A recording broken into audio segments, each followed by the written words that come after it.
When you're charring the peppers, as they come off, you want to make sure that you're turning them well and so that they get a char all the way around, good char. And then put them in a bowl, cover them with a dishcloth, and let them sit.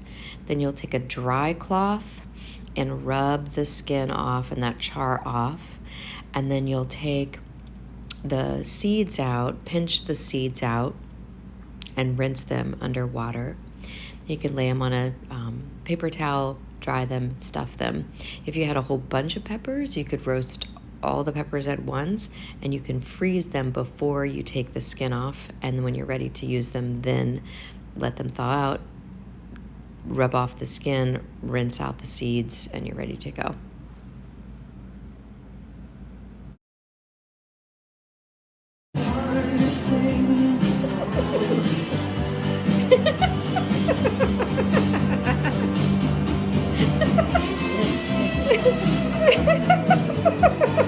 Yeah. Break dancing.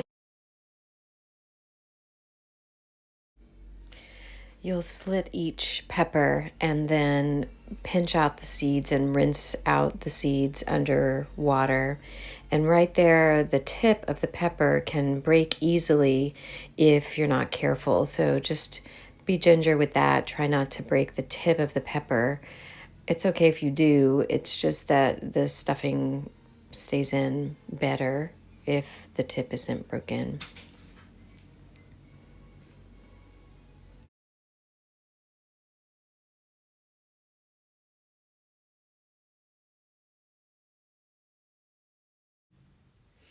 Once you've pinched the seeds out and rinsed the peppers, you'll dry them with a cloth or paper towel.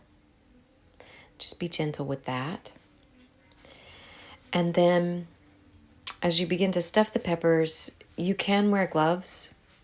I usually don't. The peppers have been de-seeded by now, so it should be, and Poblano peppers aren't that hot generally. So you'll take your stuffing, create a little ball, and then press it into the peppers themselves and kind of fit the stuffing down into the little nooks and crannies.